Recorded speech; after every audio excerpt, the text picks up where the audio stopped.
Good morning again from another Silicon Valley Scaleup Summit. This is Marco Marinucci. We are today in San Francisco at the Mind the Bridge Innovation Center.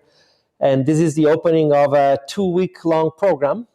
Today we're going to spend a couple of hours together. So we have a pretty dense agenda coming up. With us, we'll have my partner in action, Alberto Netti, connected from Europe.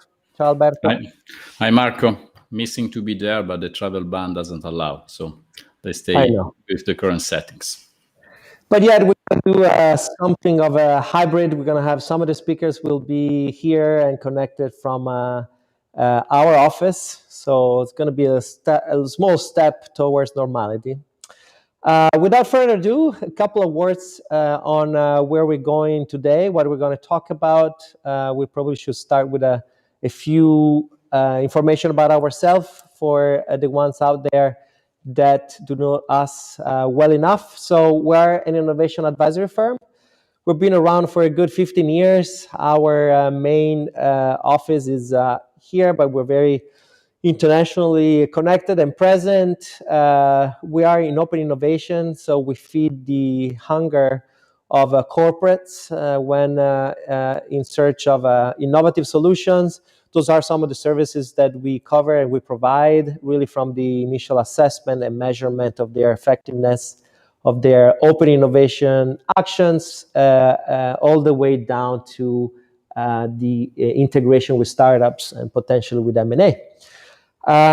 We are, as I said before, internationally focused. If we go to the next slide, we have a track record that I think goes way back. We manage and filter ourselves more than 5,000 startup solutions around the world, where few of them actually getting full integration.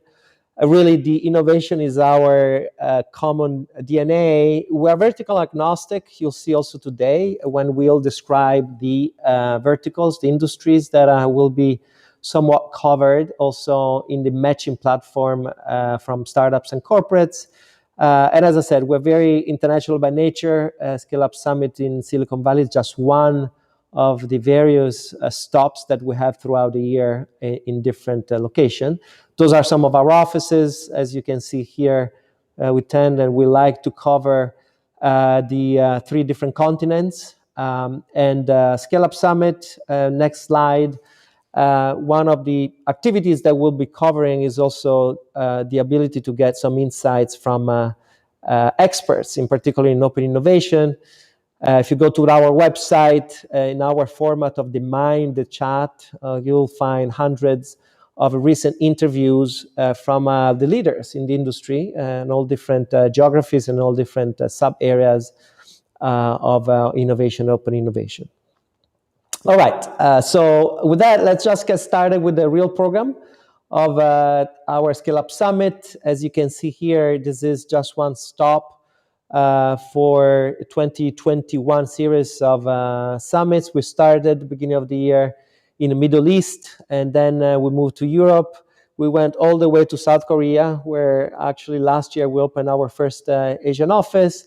And now this is probably the largest by nature for a number of reasons of the Scaleup Summits, Silicon Valley and San Francisco, and we'll end the year in Europe again, in Paris, where Scaleup Summit would also correspond with the awards of the Corporate Startup Stars.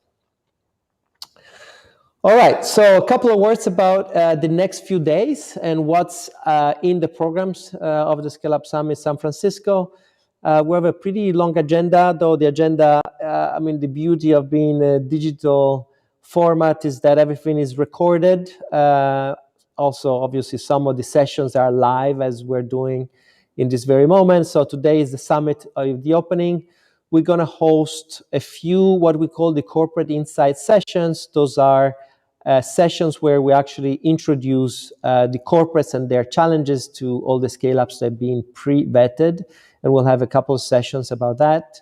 We'll have a number of what we call the executive views, innovation executive views. So those are interviews in different formats that you will find connected to under the umbrella of the summit. And then the core of the activities is a number of matching sessions between corporates and startups. We're going to talk about some of that today, also to understand the format and the dynamic of that and the platform that we'll be using. But this is something that's going to go for at least a couple of weeks, and we can expect we already see hundreds of pre-vetted meetings between solution providers, in this case, scale-ups, and companies, larger companies that are looking for solutions, the corporates. Tomorrow, that's on Thursday for most of the world. We'll host the Open Innovation Bootcamp. This is another session that we do regularly, and this is fully dedicated to corporate innovation executives, and we address different topics. We're going to see what is the topic of this very next one, and then on the same day we'll have one of our partners will host a workshop. This is specifically on the innovation economy of Japan, and this will be hosted by our partner Jetro. Last but not least, that's next Tuesday. We'll host what we call the government organization workshop. Again, we're going to talk about some of the details coming up, but this is corresponding to the launch of one of the two reports that we are launching under the Scaleup Summit. This one in particular is about the measurement of the activities of all the trade organizations focused in innovation across California. Okay, I think we have a pretty good sense. If we go to the next slides, we'll get a little bit more of details, in particular of the bootcamps, as I mentioned. Open Innovation Bootcamp, this will be tomorrow. We're gonna cover the topic of how to set up an innovation antenna in Silicon Valley, and we'll have a few keynote speakers, and you see them here, that will start the conversations, but then the vast majority of them will be dedicated to questions that are coming from, in this case, the audience will be invited only innovation executives from large corporates around the world.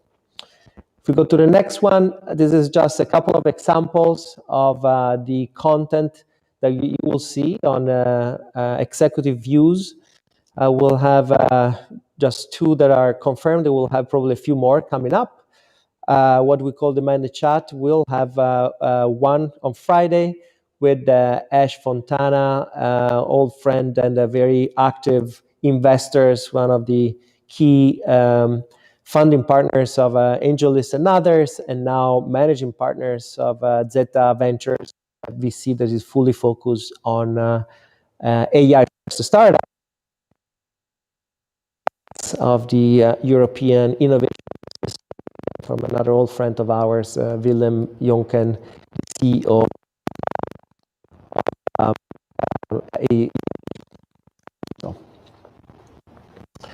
Next. All right, so that's the program for today. We're covering the first part of the introduction. Next, we're going to have coming up in a few minutes, and then right after we'll have the presentation, a different interview that will be part of our insights of the ecosystems, and we'll have a few sessions where we'll present corporates and startups coming up. So without further ado, I think it's time to invite our first keynote. Janae Ter, old friend of ours, and for a number of years, also the partner for these events and a number of interviews and insights you already covered in the past. So welcome, and good to see you again in flesh and bone. Welcome, Janae. Thank you, Marco. It's great to be here in San Francisco. So you can hear me? Yeah, so should I go? Yes. Yeah, so a couple of words. So we're going to go in a topic of what's shaking in Silicon Valley. As usual, you'll give us a bunch of data points that will be very, very compelling. I think the interesting part there is that there is a certain association for what is being presented exactly a year ago from you. Last year, September 2020, we were right in the middle of our pandemic. And so, the world was about to fall. It's not that we're fully in shape now, but you were presenting a number of potential options about the tech world that had developed, in particular from a Silicon Valley standpoint. And it's interesting to see what actually happened and the data that you presented from last year to this year. So we thought it could be easier, considering how dense and important the data you can share, to run real quick on a few data points, a few slides, and then we can have a few minutes of conversation. Perfect. Yeah. So thank you, Marco, and thank you, Mind the Bridge, for hosting us. So my name's Jeanette Thier. I'm from Crunchbase News. And we did predict, I think, in September that venture was going to be hot. It was going to sort of go up massively. I think we didn't quite understand how crazy 2021 was going to be.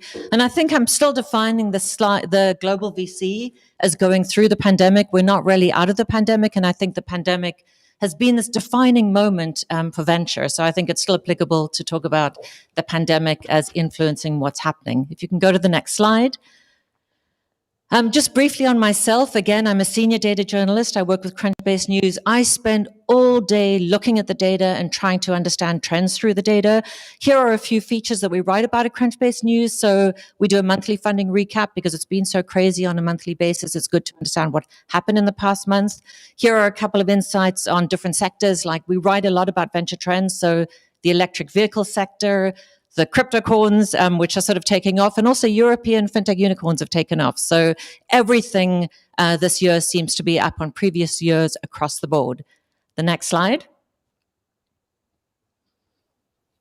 So as I say, the themes in tech in 2021 is really underlined by tech stocks taking off and then venture taking off, and we'll soon look at what that looks like. The other new trend, it's been happening slowly, but has really taken off in 2021, is the rise of PE in investing in private startups. I think we haven't seen the end of that yet.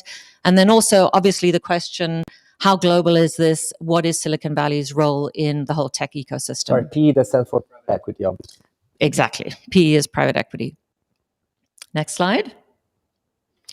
What we have here is, this is the Bessemer Venture Partners Emerging Cloud Index. And what you'll see, and I think what's very interesting, is you can see the cloud stocks as well as the leading leading stocks in the US market going up.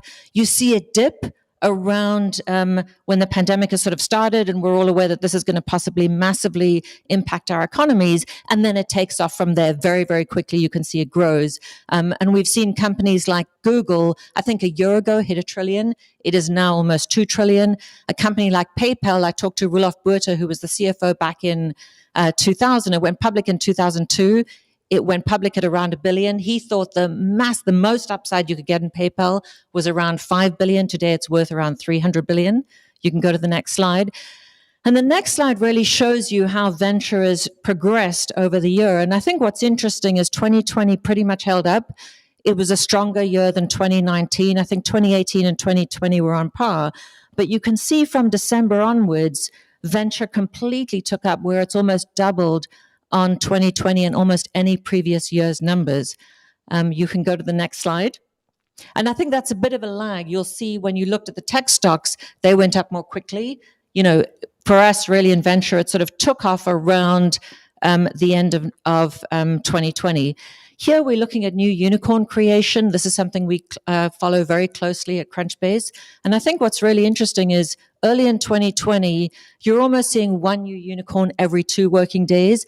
As you get to the end of 2020, it's almost one unicorn every working day. And then fast forward into 2021, and we're getting 2 or 3 new unicorns per working day. And the craziness we feel at Crunchbase News and at TechCrunch and other outlets is how to cover all of these fundings that are happening across the ecosystem when you have 2 or 3 unicorns almost every working day. And Jeanette, this is global data, right? This is not just for Silicon Valley. Correct. This is global data. This is across the world.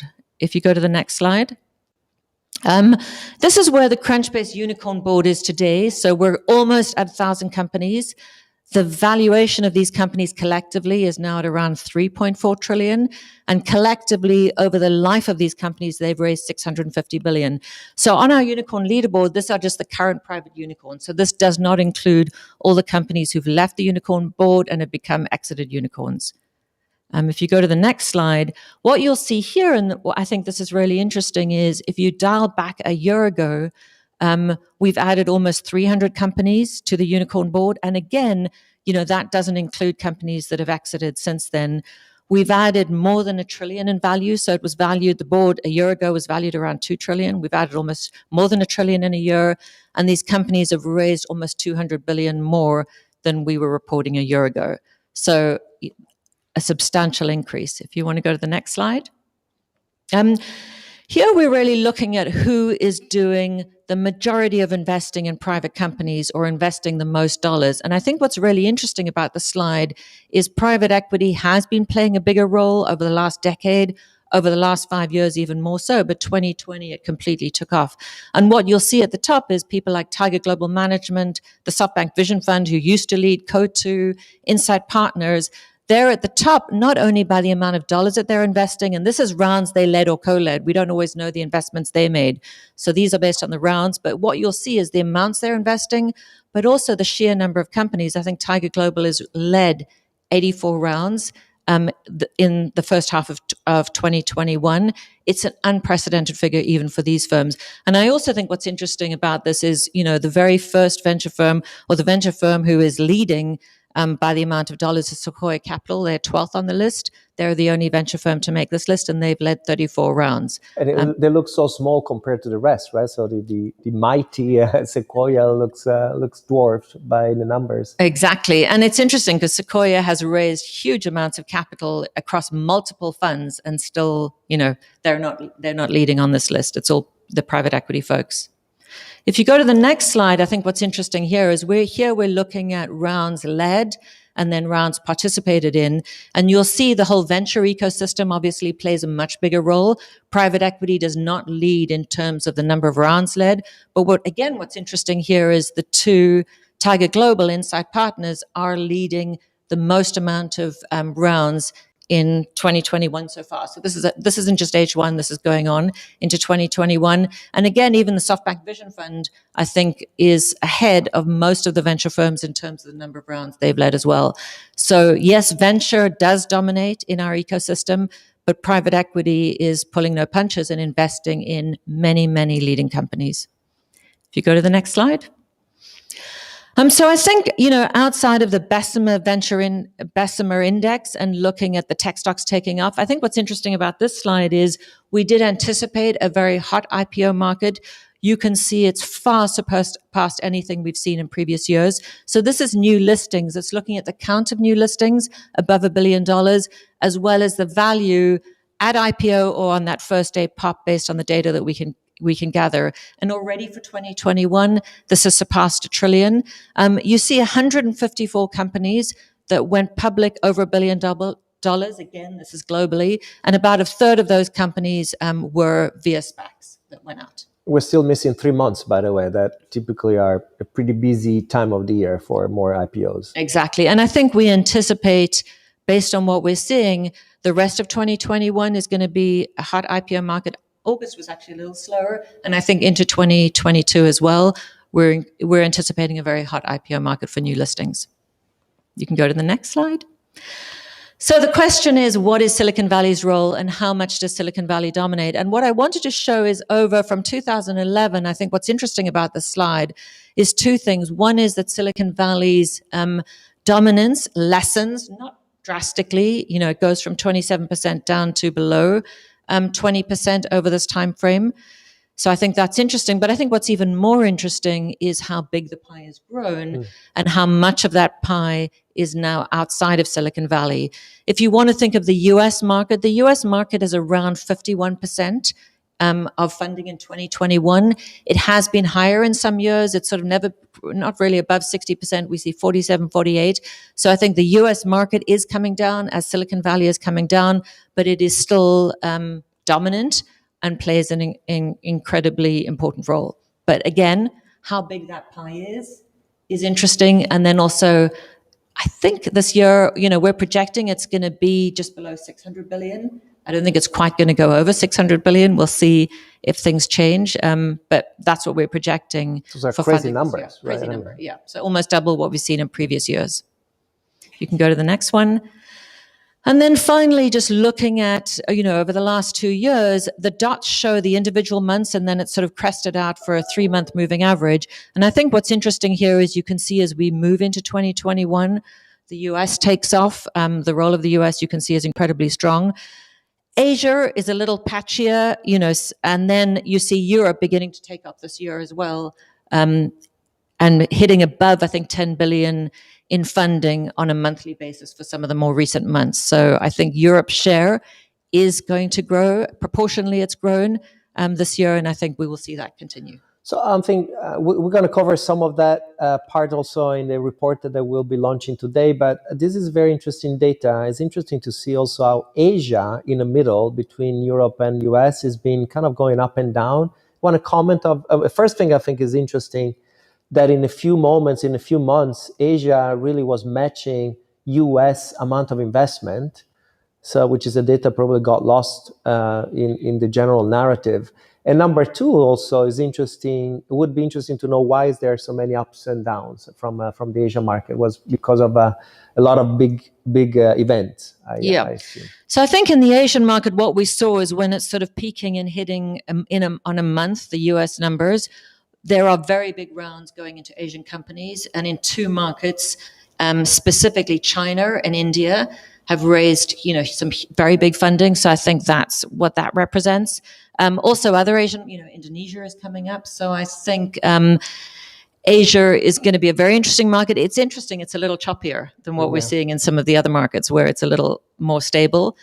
With Asia, in terms of our data, we're very strong on the later stage and earlier stage. Seed, I think we have less coverage on the seed stage compared to the European and US markets. But again, Asia isn't showing, it's up and then it goes down. We see very different trends year over year in the Asian market. And sometimes it's hard to associate also investment to a specific country, also because those funds are so global, right? I'm thinking SoftBank. What do you consider SoftBank? Is that an Asia fund in your accounting, or is an American fund? Well, interesting. SoftBank is headquartered in Europe. I think for most of the funds and most of the late stage funds that I talk to, they're very active, obviously, in the US market. They see that as a huge market.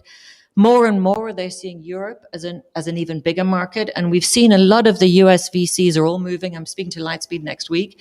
They've just hired a new head who's going to head up Europe. Sequoia's in Europe. So all of the big VCs have now decided they need to have feet on the ground in Europe because of what's happening in Europe.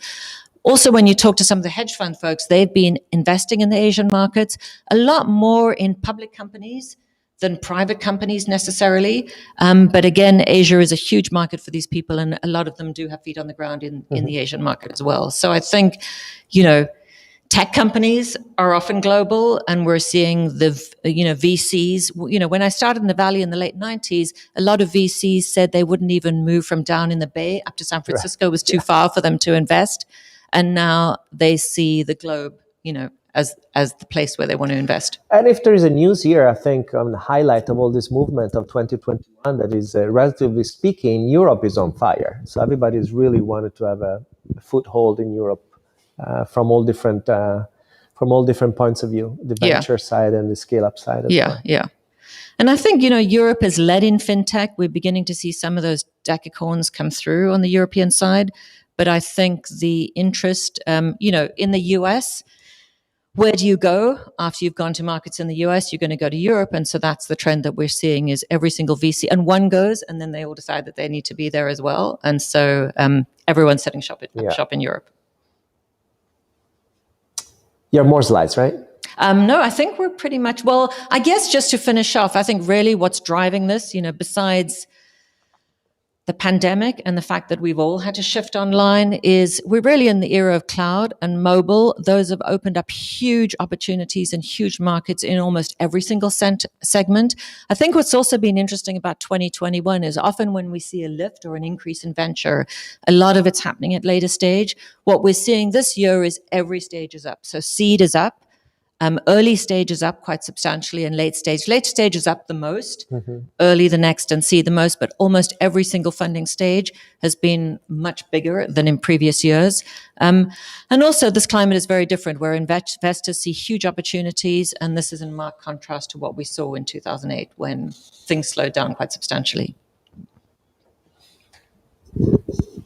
Okay. Okay. Well, that's awesome. I think as to start the conversation, that's plenty of data, plenty of insights. As I was saying before, right after this conversation, we'll show some of our data that is for a good amount is also based on your data. It's just a slice and dice of the data is slightly different, but obviously we are experiencing the same macro trends. So maybe a couple of follow-up questions from what you presented. The first one about the PE world, the growth equity entering the world of venture. Is that something that you think we should get accustomed in seeing coming maybe even earlier in the game? Because those are relatively, as you were showing, relatively new movement. Is that something that you think that is, some of the growth equity PE folks will start coming earlier in a space that is typically the VC's stronghold? Yeah. I think what's interesting, I think we are going to see PE play a much bigger role in venture, as we've already seen in 2021. And I think there are more players who are going to pile in as well. They're going to be watching the Tigers and SoftBank and decide this is an area they want to play. And for a lot of these PE outfits, if you look at value creation, they look at it in the private markets and the public markets. Really where they want to play is in the public markets, but they understand that to get into those high value tech companies, if they play earlier and get involved when these companies are still private, they have a better opportunity of owning those companies. So the PE folks are really driven by the public markets. I don't see them, when you talk to any of them, they don't really want to invest in risky early stage startups. They don't want to invest in the seed stage. They don't want to invest in the Series A stage. They will invest in those companies that are showing growth. So in a way, they're stage agnostic. They will say, if a company is growing significantly, we want to invest, whatever that series is. But typically, they do not want to play at the risky stages. They want to play with those growth companies. And so I don't see those, the PE investors moving into Series A. I don't see them moving into seed. I think they'll do it sporadically. I think really where they're focused is companies who are going to or about to hit an inflection point, and can they get into those companies? And obviously the big venture folks, the multi-stage venture folks like Sequoia, want to be very active there. So it is going to be a much more competitive market. And as a result, those valuations are going up, which we've seen.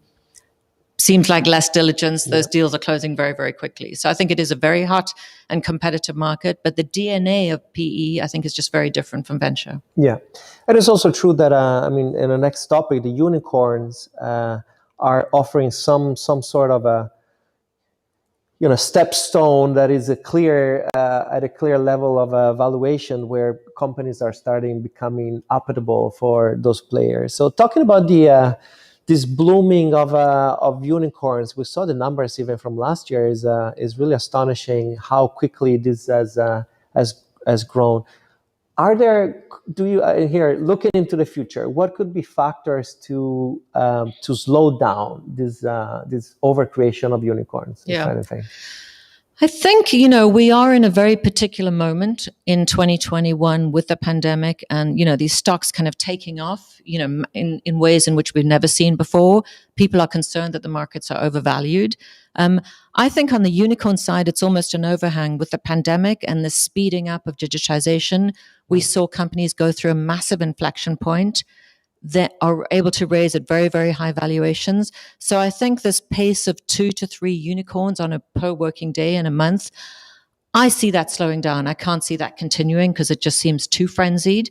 But I don't think we get to previous levels. I think the more companies are going to come through, there is so much more to, when you talk to any of the investors, obviously they're talking shop, but they see, bigger things coming in the next decade than we've seen in the last decade.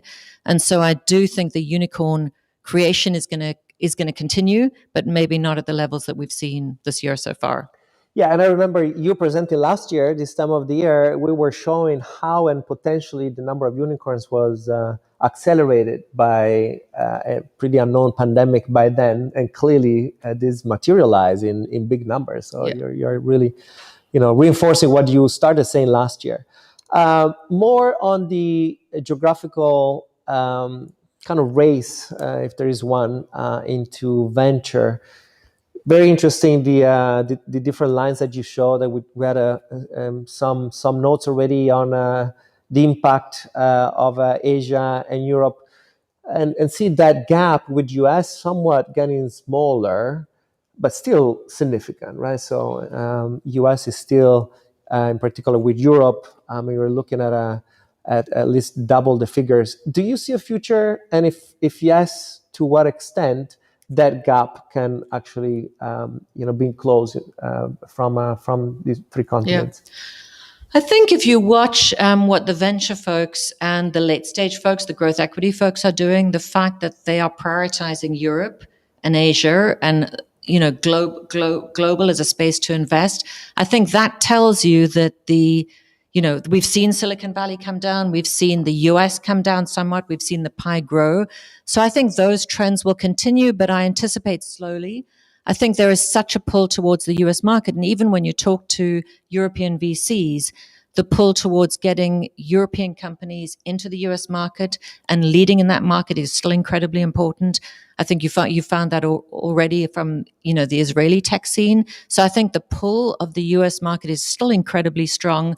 And I think for many founders, you don't need to just make it in the US, but coming to the US is still incredibly compelling. So I think even though we will see money go to other places, and those places will grow, and we will have more unicorns and decacorns. And, one of the things that SoftBank Vision Fund said to me recently is they've changed their strategy. They used to invest in a single market leader, and create a money moat and pile so much money into one market leader.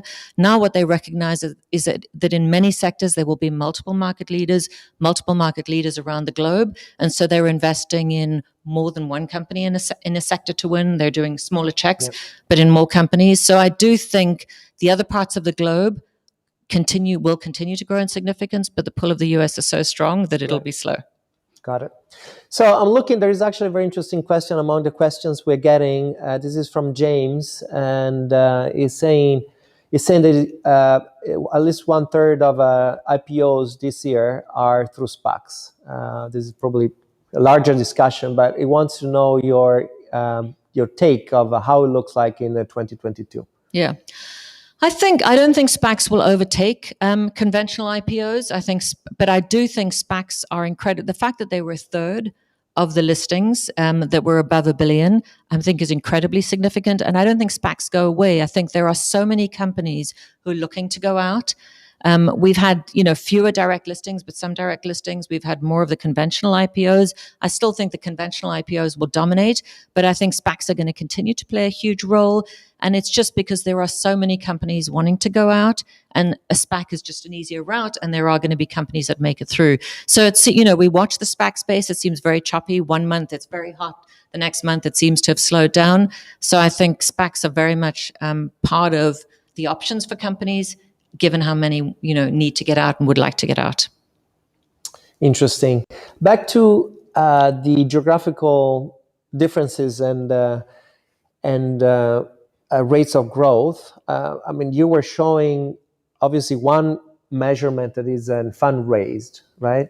That doesn't necessarily mean that there is a lot of returns out of those funds. So if you were to plot something that is closer to real monetization that is happening in those markets, IPOs, M&As, you name it, do you think that those lines would be different from US versus the other two continents? US is known to be a very accessible market for exits, right? Yeah. IPOs and M&As. Yeah. So I have to say the theme for me, I've been very interested in returns, and I speak to a lot of venture folks, and I'm I did an interview with Roelof, which was very much focused on the fact that they have had unbelievable returns in this 2021 year. I think for us, it's it's very difficult to understand what's happening on the return side. In speaking to folks in Europe, I think one of the things that one of the ways you can look at that is look at it from the percentage of funding going into markets and the proportion of GDP. And if you look at the US in 2020, it was around north of 160 billion went into startups, and that's about 0.75% of GDP. If you look at Europe, it was north of 40 billion went into startups in 2021, and that's about 0.22% of GDP. So much smaller proportion. So the sense I get in talking to European VCs is they're not seeing the pension funds, the private equity folks invest in venture-backed startups as much as you're seeing from the US, and that means the UK pension holders do not benefit. So I do think there is Europe has ways to grow into it, and the return, I think a lot of those returns are coming to the US private equity growth, pension funds, endowments, etc. Right. Well, I think that's a perfect transition to what we are presenting next, because that measure that you just mentioned, the GDP, the investment over GDP, is one of the measures that we keep track of in our reports. So with that, thanks again. It's been lovely. Thanks again, Janet, to have you here. And I'll pass it over back to Alberto in Europe. Thank you. Hi, Marco, and hi, Janet. So, yes, the opportunity is to take a deep dive into our latest report that we are releasing today. And the report is Tech Scaleup Silicon Valley. As you know, at Mind the Bridge, we are mapping startup, or even better, scale-up ecosystem across the globe. And we're using our own methodology. Methodology is mostly to keep track of the startup that have been able to raise at least $1 million. This is our unit of measure for distinguishing the early attempt of companies or innovation companies from the company that actually made it through. At least they are on the way to make it through. And specifically, we collect this data across the globe, and then we have also the opportunity not just to analyze a single ecosystem, but to compare ecosystem and to take also some learnings from them. Specifically, taking a look at Silicon Valley is quite bizarre to make a report. Actually, it's the first time that we have done a full deep dive on Silicon Valley. And the reason we decided to do so, not just to state that Silicon Valley is the best ecosystem of the world, but rather to try to understand if something is changing. Again, also based on what Jenny was sharing before, there are some substantial changes. And the question that we will try to answer are the question that actually in San Francisco, but also across the globe, that most of the time are asked, that are, first of all, how large is the gap between Silicon Valley and the rest of the world? Will there ever be another Silicon Valley? Is Silicon Valley losing its age? And what are the Silicon Valley new tech bets? This is the main question we try to answer. Obviously, the data support more and more questions and answers. So let's move forward. First of all, let's try to take the pulse of Silicon Valley in terms of size. Why everybody is looking at Silicon Valley? Because Silicon Valley is able to concentrate something slightly lower than 8,000 scale-ups, able to raise 500 billion in capital since inception. And again, these numbers are impressive in itself, but particularly impressive if we consider the size of Silicon Valley. So we're talking about a 4.5 million population, and we're talking about an innovation economy that is almost 70% of the GDP of the nation. So it's a region where innovation accounts for 70% of the GDP. And then you can find a scale-up every 160 scale-ups every 100,000 inhabitants. That is an impressive ratio. And again, these numbers are behind what you can see in the next image. That is that Silicon Valley is very, very peculiar in the world, because probably in Europe particularly, we are familiar with the concept of a cluster industrial district. So meaning that in certain areas at a certain point of time, there is an aggregation or concentration of companies specialized in doing something that become the best of the world for a certain period of time. But typically the clusters, the industrial districts, has a short life cycle, and after a while they enter into maturity, and then unfortunately enter into a sort of decline because they are not able to renew the specializations and the skills, the know-how that were behind the industrial revolution that they have taken the lead.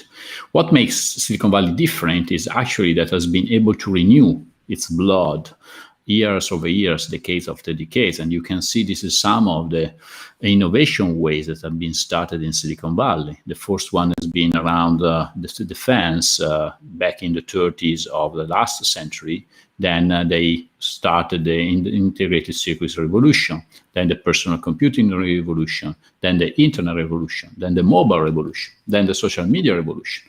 And now Silicon Valley is driving artificial intelligence, mobility, and genomics revolution. And you can see some of the most leading companies that have been driving these such revolutions. And so that's just to tell you that this place is unique because it's been able to renew his know-how, his competence base on a continuous basis, and has been able to renew the revolution that started from here and actually is changing the world. But again, I gave you some numbers about Silicon Valley. It's time to compare with the other ecosystems, just to have a sense in terms where the other stands compared to Silicon Valley. And so, as mentioned, Silicon Valley has 8,000 scale-ups, able to raise $500 billion. This is the line 4. And then the second and the third line, just for your curiosity, show the number of what we call scalers, company able to raise $100 million. And the third line is what we call the superscalers, company able to raise $1 billion. This concept is slightly different from the concept of unicorns when we're talking about valuation, while in here we are talking about actually capital raise, so money in the bank. And then the last two lines show you what we call the density ratio, number of scale-up per 100,000 inhabitants. And the last one is the investing ratio, the amount of capital raised compared to GDP of the region. And then you can just have your sense why Silicon Valley is unique. Again, 5 million population, able to produce 8,000 scale-ups, able to raise $500 billion. These numbers are a good third in terms of the number of scale-up of the US. And actually, we're talking about 50% of the capital has been raised in the US. Looking at the other continents, if you look at Europe, 45 countries, is producing number of scale-ups slightly higher than Silicon Valley. And in terms of capital raise, we're talking about something that is less than 30%. And China, that is another continent, another country, large as a continent, we see that they are able to have 11,000 scale-ups, able to raise an amount that is lower than the one that has been raised in the 40 miles that are Silicon Valley. The scale-up nation that is Israel, 8 million population, has been produced 1,600 scale-ups. That is an impressive number, but still small compared to Silicon Valley. And the amount of capital raised is slightly less than 10%. And then if you go some emerging ecosystems side, the number is lower and lower. There is a good question that has been asked in San Francisco and Silicon Valley since a while, because what people are experiencing is see the lot of tech people moving to other cities in the US and a lot of startups moving to other cities to the US. So there is a good question that is, we are seeing a sort of a startup exodus, a tech exodus out of San Francisco. That means that some other apps in the US, some other cities there might take the lead. And then we have done the math and we have tried to understand where these other apps are do look like. If you can go to the next slide, please. And then you can see we mapped the most relevant other 8 apps in the US. And again, you see that the numbers still do not compare. Yes, there is some interesting emerging phenomena. There are some areas that are increasing their size quite fast, but still nothing compared to Silicon Valley. So New York, that is an important area, is slightly less than 50% of Silicon Valley in terms of number of scale-ups, and a good less than 20% compared to capital raised. LA, the country area, is 1,700 scale-ups and 60 billion capital raised.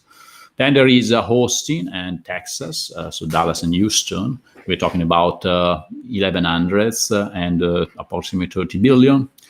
Boston and Cambridge, Massachusetts, we're talking about 1,000 scale-ups, 40 billion. Seattle fast growing, but still less than 1,000 scale-ups and 13 billion capital raised. And then moving down, Chicago, similar number of scale-ups and similar number of capital raised. Atlanta, we're talking about 50% of the number of scale-ups and similar amount of capital raised. And then it's Miami that is growing fast, but the numbers still do not compare. And then if you look at the number of unicorns, you can see that Silicon Valley alone produced 59 superscalers. That is more than the double than all these superscalers being produced in altogether. I see a question that's again when I'm talking what is maybe the comparison with London. London and is about to represent about 70% of the UK economy, and the UK economy has a number of scale-ups, if I'm not wrong, is about 2,000. So a number and about 40 billion in capital raised. So the UK is probably slightly like a bit larger than LA in terms of the relative size. Moving to, so if we need to find, give an answer to some of the question, yes, there are some interesting apps that are emerging. We do not believe that any other apps in the world might never close the gap with Silicon Valley, because the level of density of innovation that is Silicon Valley cannot be reproduced. Though there are some other apps that are emerging and might reach a certain point of interesting critical mass. I remember Sam Altman saying a few years ago, and I totally agree with him, that probably won't be another Silicon Valley. Silicon Valley will remain the only one. But we might probably have other 20, 30 apps across the globe reaching this such a critical mass. And that's probably the scenario that we need to look at. So in this slide, I think it's pretty interesting analysis. And again, you can refer to the report for going down and deeper. But just tell you, compare the ecosystem with the relative size, meaning with the GDP of the region and the number of population. And then you can see that Silicon Valley is a benchmark that might not be reached. And then you can see some ecosystem that are in the right-hand quadrant. They are the one that are performing better than the average. And then we put as an average the US as a country. And you can see that most of the ecosystem that we mentioned before on the right-hand quadrant, while some other are on the left-hand quadrant, meaning that have a good number of scale-up, but still in terms of funding, they are underperforming in terms of compared to the average. And then you can see that Europe and the other, China and the other emerging regions are definitely performing less than the average and in the bottom left-hand quadrant. And so just to give you a sense also, because sometimes when you need to take a look at the numbers, you need also to take a look at the size of the economy, the ecosystem it belongs to. Let's move to the next one. Again, Silicon Valley, this is, again, when we typically look at the other ecosystem, we see typically a sharp rise starting past 2010 and with a strong acceleration past 2015. This has been the number that also Jenny was showing, talking about Europe. In here, you can see that has been a constant growth,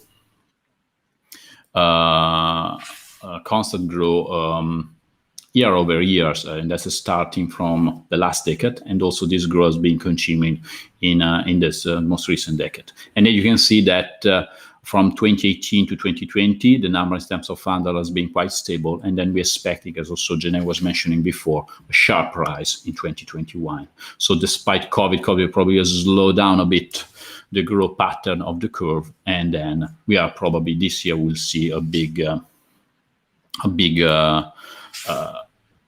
increase in the numbers. Well, actually, the numbers that you can see are the ones that are preliminary for the first month, and then we can see our forecast by the end of the year. So we should be able probably to reach a number of capital raise by new scale that is across 100 billion.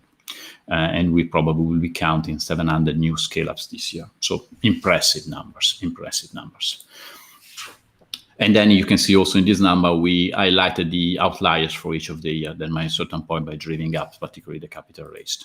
If you move to the next one, just to give you some a sneak peek of the data, again, the question is where does all this money come from? And again, Silicon Valley, like most of the startup ecosystem, is still a VC-backed scale-up economy. 85% of the fundings come from VC, while the IPO are contributed for about 50%. That has been a period when ICO was representing an interesting percentage of the funding. Again, there was sharp rise, but now probably this new trend has in a certain way slow down significantly. Probably they might disappear. And then you can see what are the most interesting IPOs that we have been witnessing. Moving to the next one. Another interesting data point is that is not just VC, but is also CVCs. So meaning there is a strong corporate contribution to funding the innovation economy of Silicon Valley. So you can see that the participation of corporate to the total funding is about 40%. And the interesting fact is the corporate participation, this is in terms of capital raise. And you can see the participation to the funding rounds has been growing year over year. And so in the last 3 years, we are close to 20%. And then the other data point that is might interesting that when corporates are involved in the rounds, typically the amount raised is about 5 times larger than for the round led only by financial VCs. And again, for understanding the role of corporates to the Silicon Valley economy, we need also to consider, and then we have a dedicated report on that, and you are invited to download it to deep dive into that, that Silicon Valley, in Silicon Valley there is a large contingent of multinational companies, more than 300, that has an innovation outpost in the area. And so that's explained why they are so active in the ecosystem, because they have a boot on the ground to scout and hunt for innovation. Next.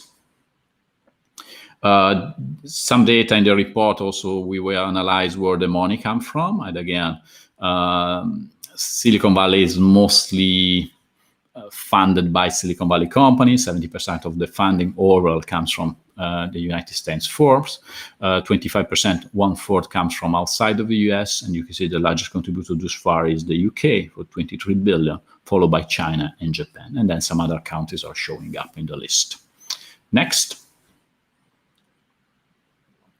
Money invested where? Which verticals?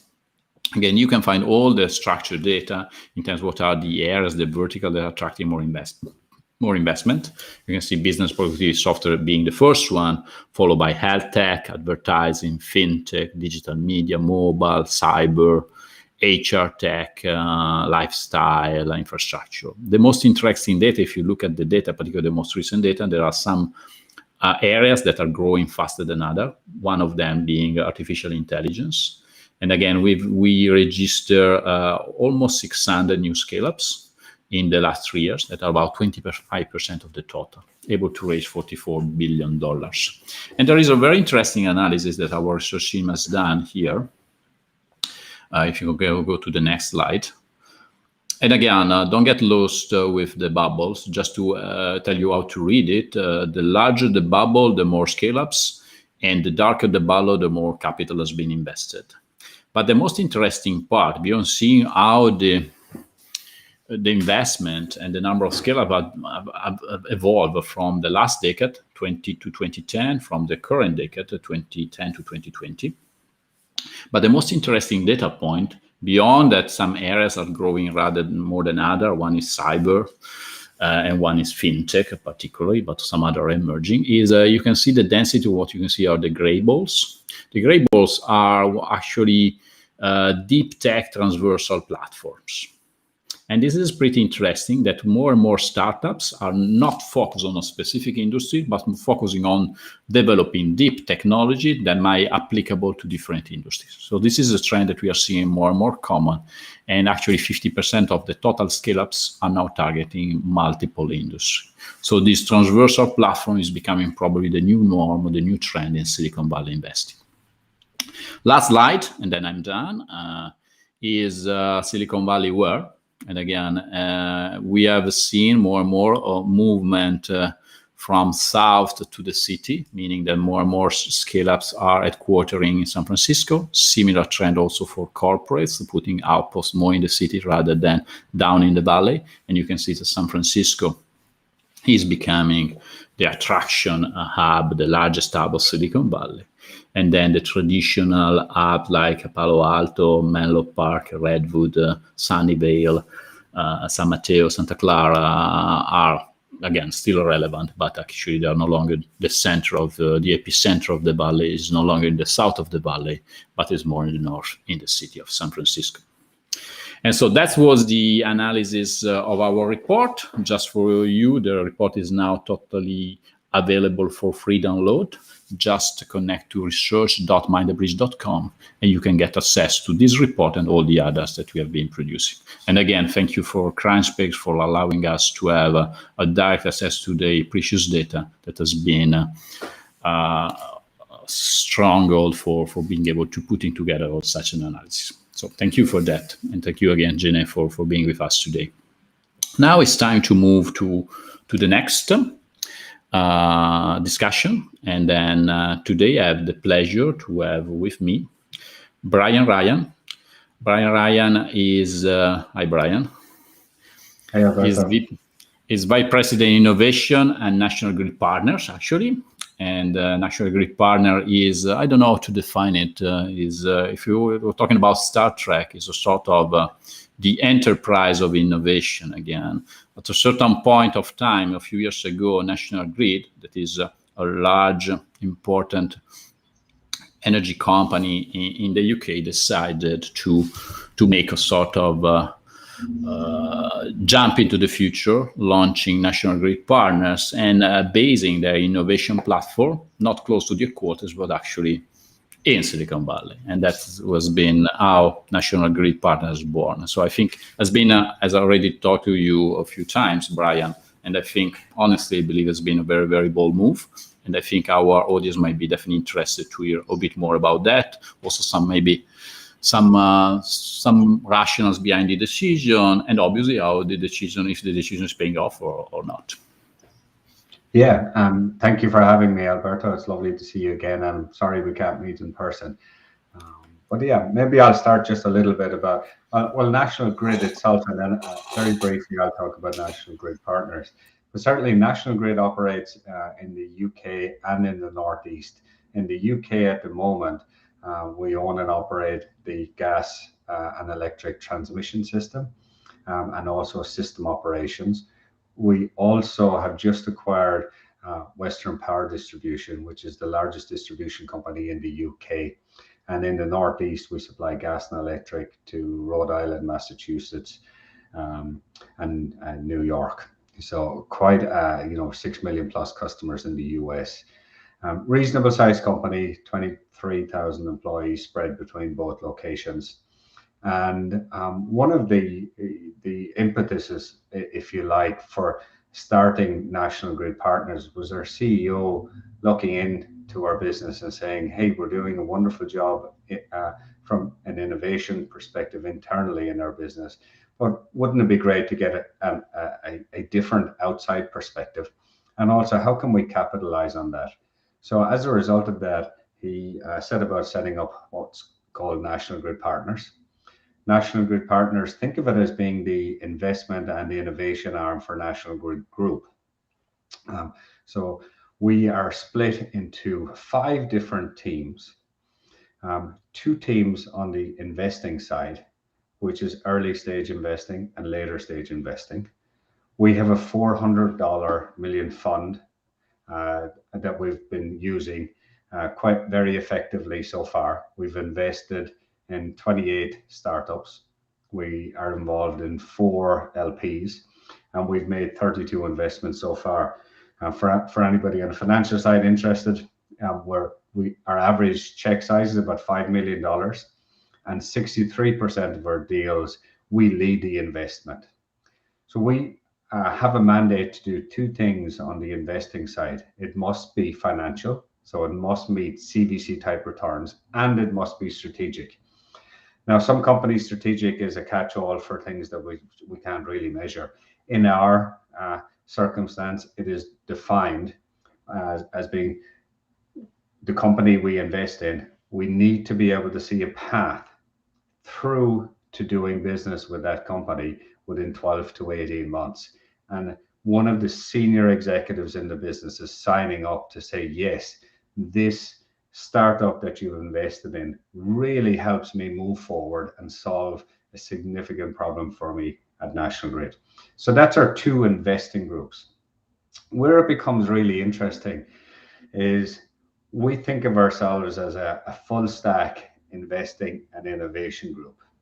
So we have a venture acceleration group, and their role is to bring the outside in. And how we do that is by seconding people from our business to startups. Can be from 3 months to a year to learn what it's like to work up in a startup environment. We also encourage senior executives from National Grid to be a director or even a board observer on some of the startups that we invest in. And we run a lot of internal programs to help bring the outside in thought leadership. We bring startups into the business and put them in front of many, many people in the business.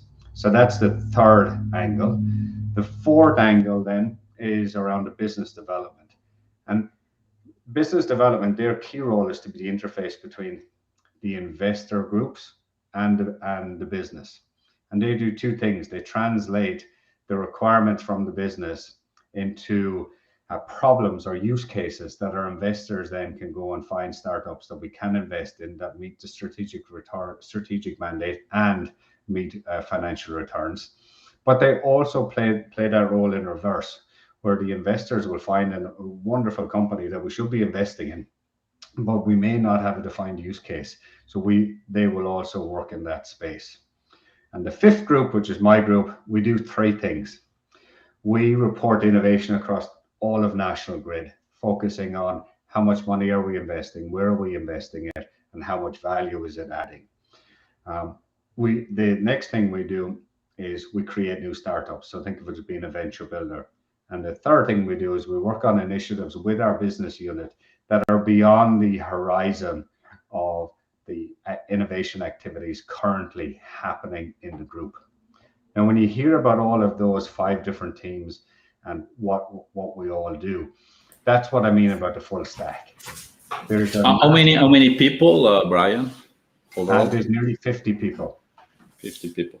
Okay. And I think one of the most interesting part of the National Grid journey into Silicon Valley has been the role of Lisa Lambert. And again, you have brought in Lisa Lambert, I think from Intel Capital, part of some of the Intel Capital teams. Again, making a parallel with the world of soccer, again, you pick up some Galacticos from with really deep connection, deep experience in the Valley. Probably also this decision of locating the innovation platform in Silicon Valley and having it managed by class player with a strong experience and connection in the ecosystem has also allowed you to move faster, because you probably have a fast track a bit the typical steps that might be required when you launch something like this.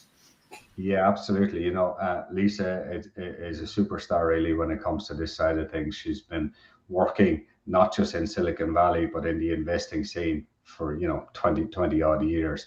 All of the investors that she's hired have demonstrable financial returns above the industry norm. And the vast majority of them are based here in the Valley. So a lot of deals come in. When you think about in, just under 3 years, to make 32 investments. When we look at other utilities, they might make 2 investments, even though they're still small, only $5-6 million. They might make 2 or 3 a year. To set up the infrastructure and get those financial returns and strategic returns in such a short period is really a testament to Lisa's hard work, expertise, and experience. Lisa and the team again have been put a stellar team, and that also is behind the ability to deploy at such a short time frame a machine that is able to perform over these different fields. Because going back to your categorization of activities, just to matching with the terminology we typically use, so we have a sort of something focused on early stage, seed stage, that is the incubator accelerator. You have a CVC fund, that is the financial arm of National Grid. Then you have what we technically call a venture builder and a venture client. The venture builder is the ability to develop internally some solution that might be originated internally or external, where they come from. And then the venture client is mostly focused on developing partnership between the world of startups and the different business units. And again, all these different tools are working close by together to try to deliver value to National Grid. Next immediate question is, are you able to share some example of some results that you are particularly proud about in terms of collaboration, investments, venture building, and on the other hand, you have also experienced something that at the beginning showed maybe some big potential and actually was not able to deliver, because again, the world of innovation, one good thing you get and 2, 3 of them typically you don't. So can you share some example? You're confident to do that? Yeah, certainly. So I think one example of how the whole ecosystem of what NGP stands for, how that really benefits companies, is a company that's in our portfolio called AI Dash, and they provide high definition satellite imagery and then run a very sophisticated AI platform based on that data to help companies like National Grid with vegetation management. We in the innovation team had a look at what was happening in the UK around management of land and what needs to be done to make sure we're good custodians of land, and how do we make sure that we're improving the land that we own. And this is not just a problem for National Grid, it's a problem for large landowners. So we actually worked with AI Dash to develop another module that uses high definition satellite imagery to monitor the land that we own and perform satellite-based ecology surveys. And what that allows us to do is to baseline the ecological aspects of the land under our control today. If you were to do that as companies do it today, they do it manually. They send out ecologists, they scan the land, they measure, they count how many trees, and then they come up with a magic number to say this is what it is. Then you need to go out a year later and see what happens. That's expensive and time consuming. If we were to do that, even just the land that we own and operate, it would take us about 2 years to get around from start to finish to do all these surveys and map them all. Within days, we're able to do it now. Not only that, once we benchmark it, we're then able to use the AI platform to create a dashboard for companies like National Grid to analyze, if I was to take out that piece of concrete and put in a tray, what effect is that going to have on the wider ecology? If I turn the grass into a swampland, what effect is that going to have? So it allows people to manage your overall footprint in a very user-friendly and eco-friendly manner. Now, that's a good example where a company that we've invested in, we worked with a business development, then the innovation team came up with an initiative that can be commercialized. And then we work back with a company like AI Dash to bring it to life and commercialize it. And that's one of the key benefits that we're seeing and we're hearing from our portfolio companies, is they like the full stack of services that we provide to startups. We don't just invest and say, yeah, great, there's the money, off you go, do your thing. We actively support them and drive through different parts of the business to make sure that they're very successful in their target market, often being National Grid. So that's one kind of good example on how the full stack kind of plays out.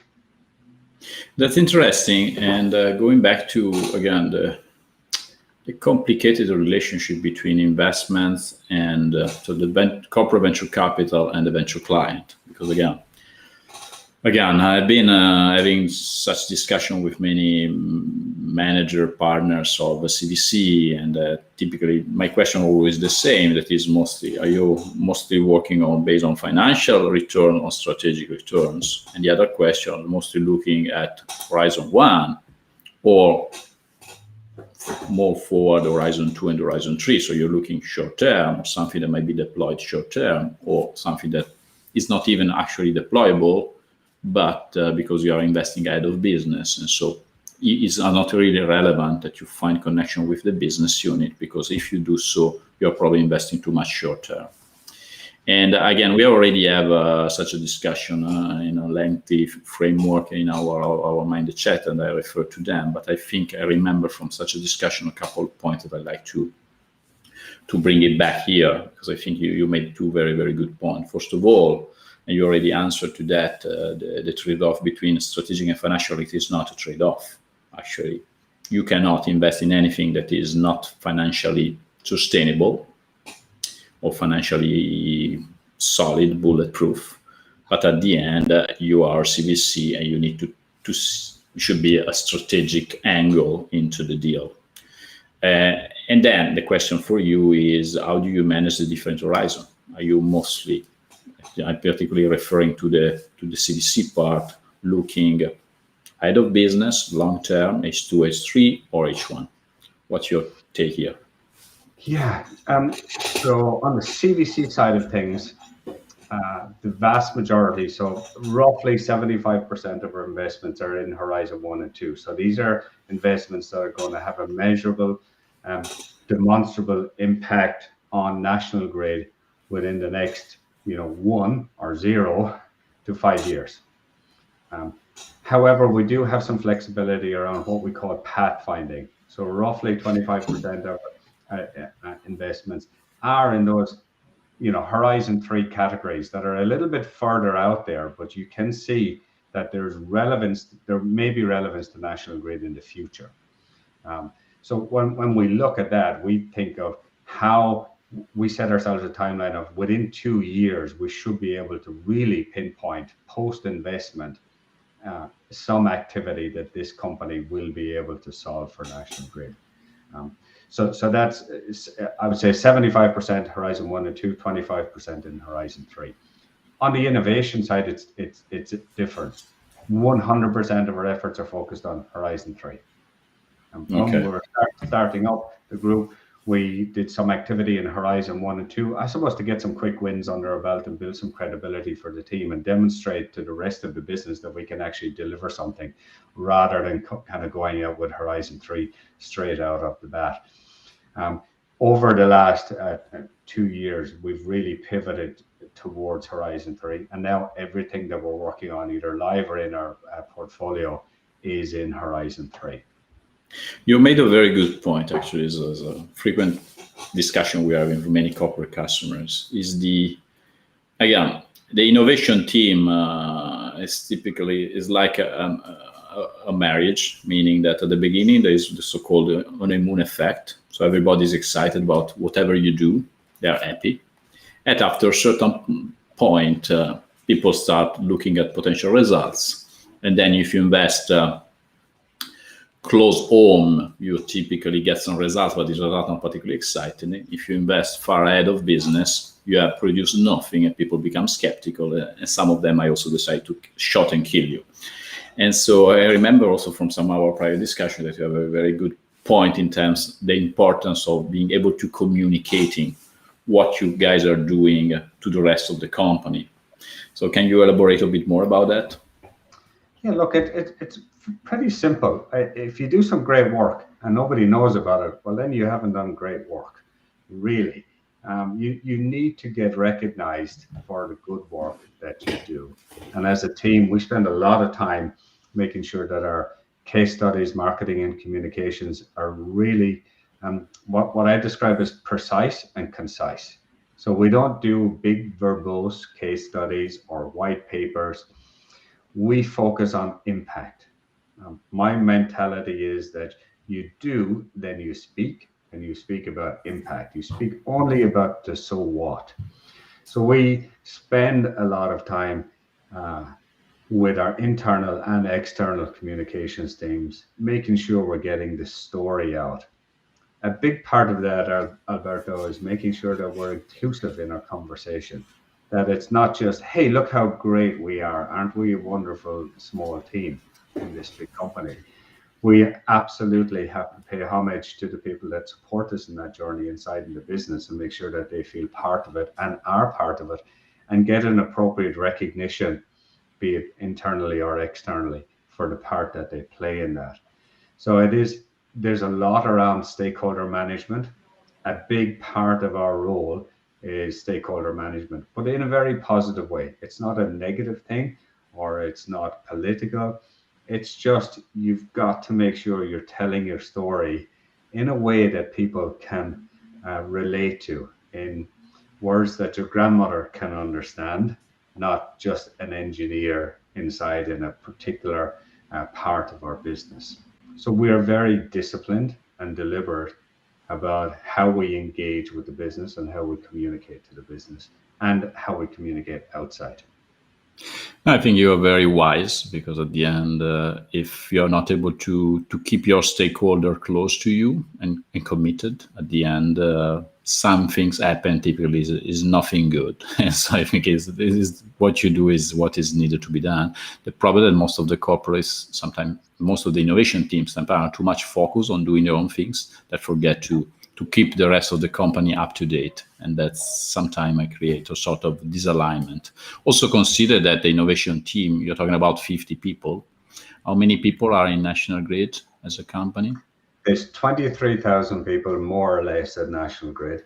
There's 17 in the innovation team.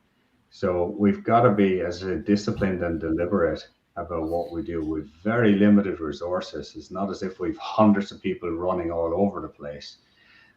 We have to be very precise, concise, and deliberate about what we communicate. It is a big part of the success. You can't just ignore that aspect of how you tell your story. And telling your story is as much an art as it is a science. So it is something worth investing in. Perfect. Just to final remark, if you have to, since we're talking about Silicon Valley and what Silicon Valley makes unique, can you tell me something that you believe makes unique Silicon Valley and something that a bit scares you about Silicon Valley? Yeah, so what's unique, I think, is that there is an abundance of startups, and there is that overused term, but ecosystem of startups that really want to come here and find money. And that's a great place for us to meet those startups. That's one synergy we get with our investing team. So being located where these activities are happening is really, really critical. The second thing, which is often overlooked, is some big companies are doing a lot of stuff in energy. So we have Google and Apple and all the other people, and everyone is now focused on the environment. There's a lot of innovation coming from these big companies, and there's a lot of opportunity for startups to leverage that. What scares me a little bit is just the cost of living in Silicon Valley and the fact that so many people now are moving out of Silicon Valley. Where is going to be the next hotspot, and how much talent and resources are we losing? Is this the start of the shine coming off Silicon Valley? Who knows? Who knows? We'll see. So let's reconvene on here so to check if by the way you were still in town, and secondly if what is happening actually is a trend or just a pause in a ever growing trend that we are witnessing since 1930. Thank you, Brian, for your time. Really appreciated the conversation. And let's go back to our program.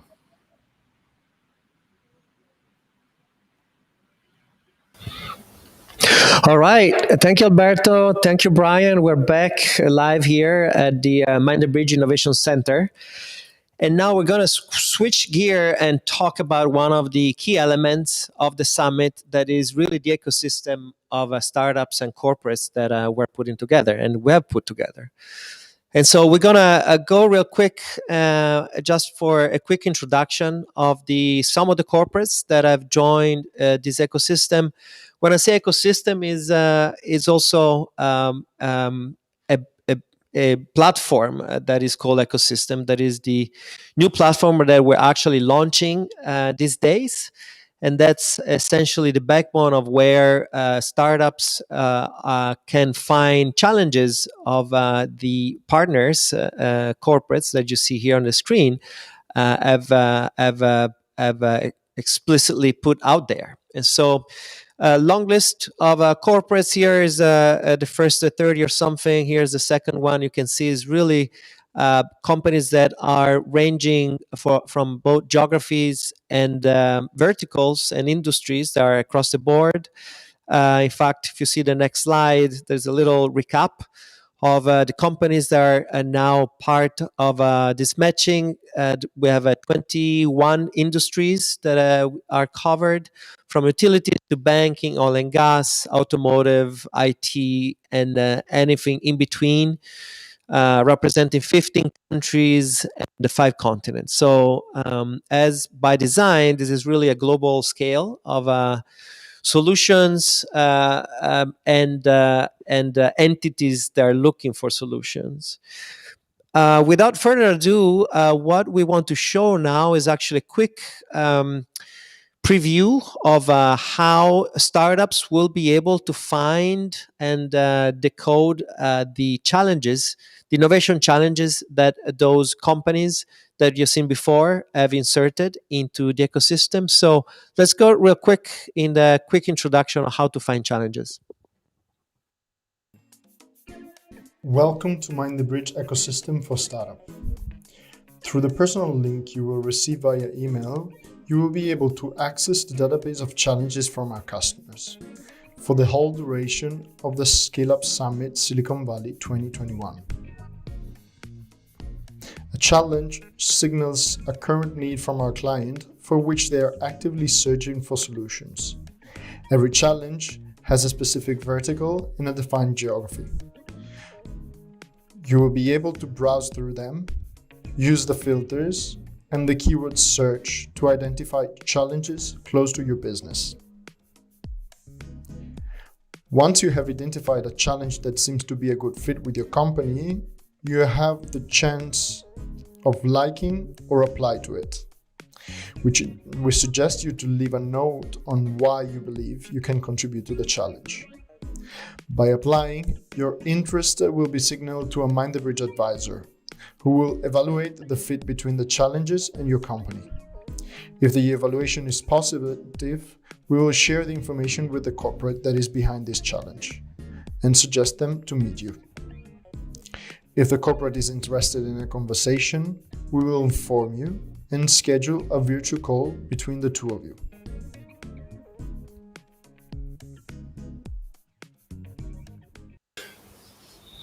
Very good.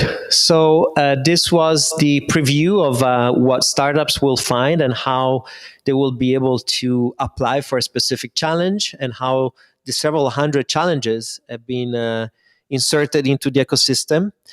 Now, next, we would like to review and have a quick introduction of the several hundreds of scale-ups that have been validated by us, by our advisors, and which kind of information can be found, in this case, from the other side of the ecosystem, from corporates looking for solutions. So here we have my colleague Marwan, head of innovation services, and with a video. Thank you, Marco. Hi, everyone. Delighted to be here with you today. I'm Marwan Abdallawi, Innovation Director at Mind the Bridge. Today, just wanted to provide you an overview of the startup landscape using the ecosystem platform that we recently developed. So, but before that, I will show you some features that will help you to navigate through the ecosystem platform. Bear in mind that if you're a corporation and if you're not a client of ours, some features might be locked, so you won't be able to use them. But if you're really interested in using them, you can directly contact your account manager, and he will be able to direct you and to see with you which membership is adapted to your needs. Now, let's move forward to the ecosystem. So after logging in, you'll come to this page. Basically here, the focus is on Silicon Valley, but as a client, you'll be able also to see the previous summits that you participated in if you want to come back to them. So if you click here, let me go through first the different tabs. So here you have 4 tabs that are kind of interesting for you. So the first one is to basically browse to on the startups. So you have first the MTB ecosystem. Basically, it's all the startups that have been participating in our summits the last 5-6 years, around more than 2,000 startups. And but that is actually a feature only enabled for clients. Then you have all the summits. I'll come back to that later. Then the bootcamp is basically our tool to manage the bootcamp for our clients as well. Then if you go to the tab filter, it's basically the feature that enable us to do the scouting funnel with our clients. So basically here we share with our clients all the startups that we have selected for them. Here you can see the startups that are to be evaluated by the clients, the one that they selected, and the one that they saved for later, and the one that they didn't select. That is specifically a feature also for our clients. If you're not a client, then what you will see is the startup that applied to your challenge and that we filtered for you, meaning that we as Mind the Bridge, we found that there were a potential fit, and basically we push them to you. Then you have the match tab, and here you see basically all the meetings that are the upcoming meetings, and you could even see the past, the requested, etc. So once you have engaged with some startup or actually requested a meeting with startups, then you will see here all your meetings. The last tab that I wanted to share with you before going into the startups, it's the track tab, and basically it's a dashboard where you can see different KPIs and statistics about your participation. Here, this is also for with our clients. You can see the statistics with all the involvement since the beginning of our collaboration. So here we have from this year, like the number of startups that we introduced to them, the number that they met, the number that they worked with. I mean, they have a prototype or pilot, and the different countries they explored, and some other KPIs such as the distribution between the challenges, the year of establishment or their age, the employee range, geography, technologies, and vertical.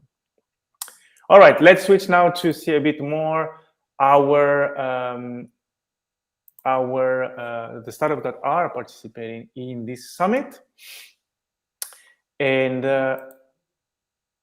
all right, so here, before jumping into the more details, who are our startups? Basically, we're talking about more than 200 startups. Half of them are from the US, and we have 30 startups that are from Europe, as we're working with EIT, who is promoting the European startups, and ITA, who are promoting the Italian startups. But you also find Japanese startups, as we're working with Jetro, who is promoting Japanese startups. And last, Korean startups, as we are working with KZ and Coca, who are as well promoting their startup. All right, so if we see now how to find those startups. Well, basically, if you go on advanced filters, you'll be able to filter them and find them a bit in a more smoother way, I would say. And we have three main filters here: the country, vertical, and technology. I'll be using the vertical mainly. You can also use my evaluation, but those are basically the ones, I mean, you'll see the startups that are for who you requested a meeting, the not selected startups, the one that you said later, etc.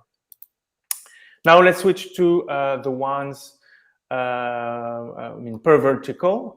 Briefly, just wanted to show you here that you have some, if I go to Autotech, for example, you'll find 13 startups, mobility as well.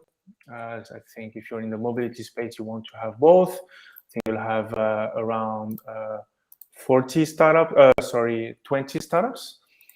And then you can navigate them, get some additional details here with a longer description, some basic information, the website, the LinkedIn webpage, and the pitch deck.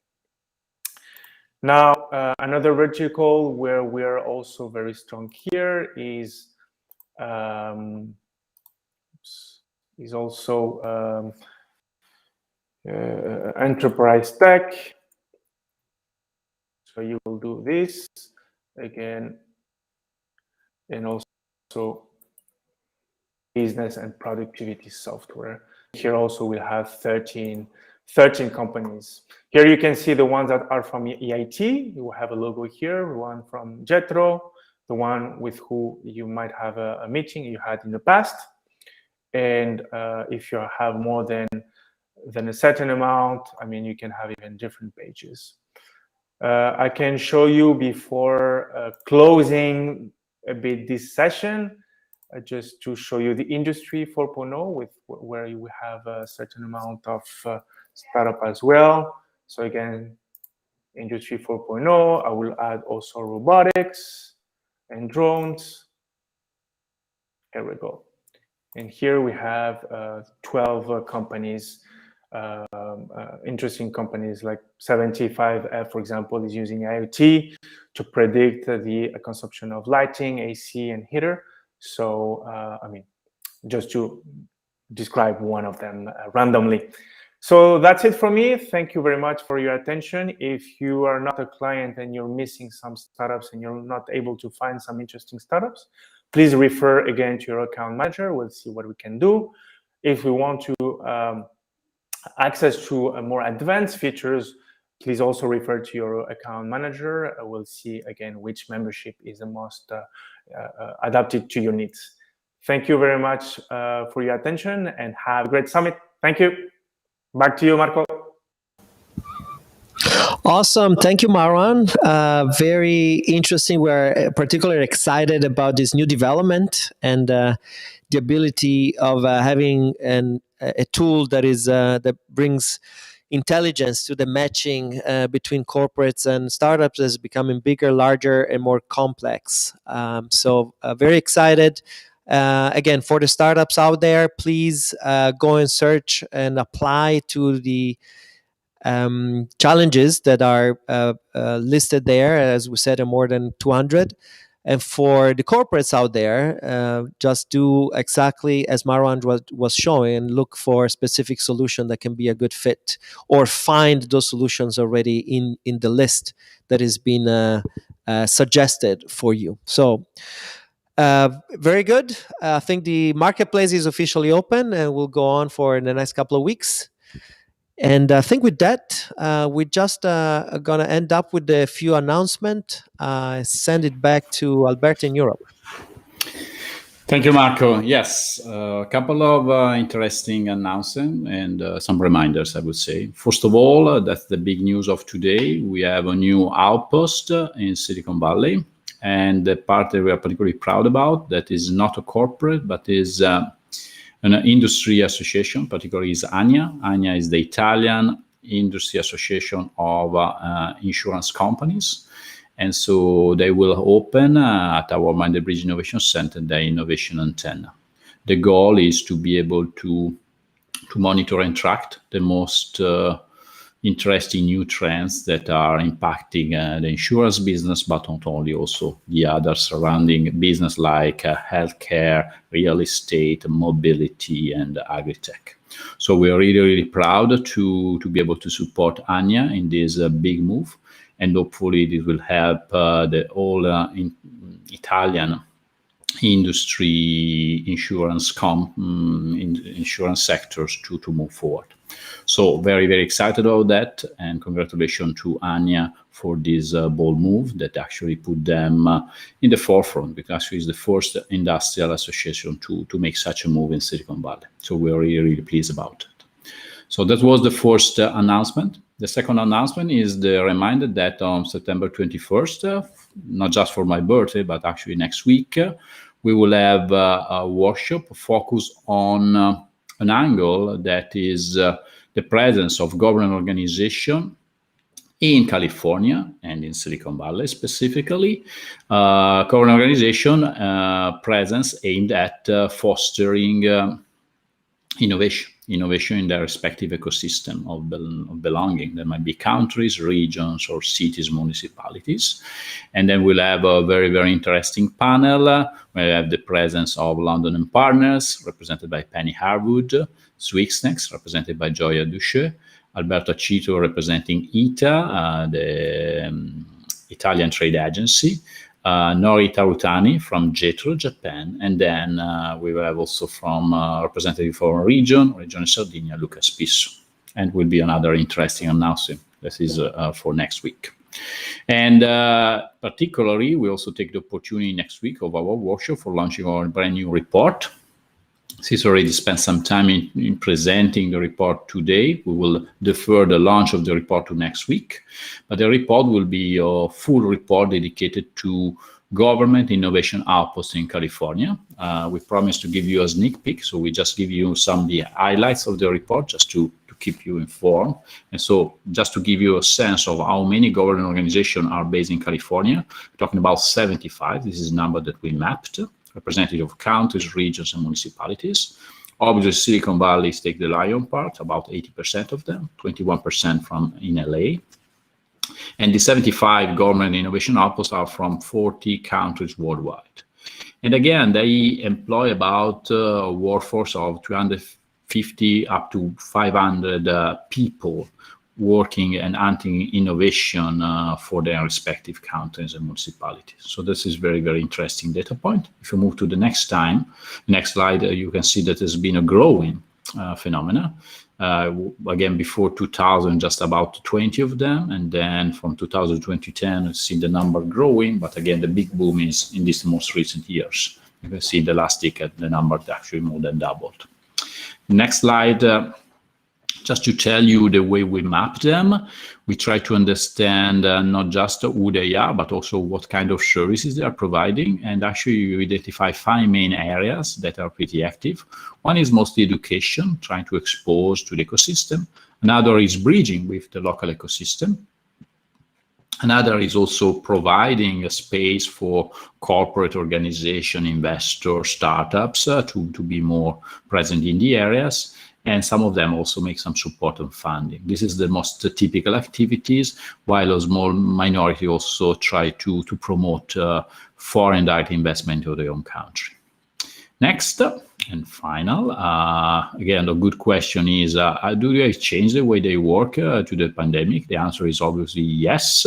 So pre-pandemic, most of the activities were working on site. Again, there was a lot of missions coming from the respective counties and regions to the Silicon Valley for visiting and learning and assessing to the service provided by this government outpost.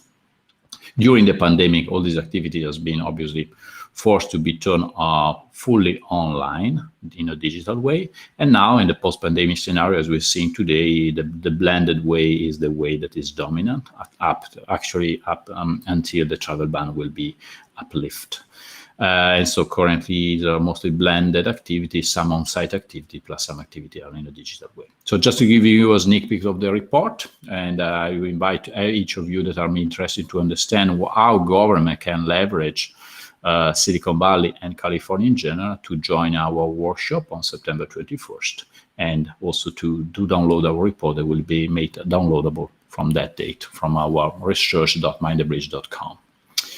And the final announcement is mostly a reminder. As you know, at Mind the Bridge, with the support of our partner, this is ICC, International Champions of Commerce, we run annually Corporate Startup Stars. Corporate Startup Stars are the equivalent of the Grammys or the Oscars of open innovations, meaning we try to identify what are the trendsetters, the companies that are really startup friendly at global level.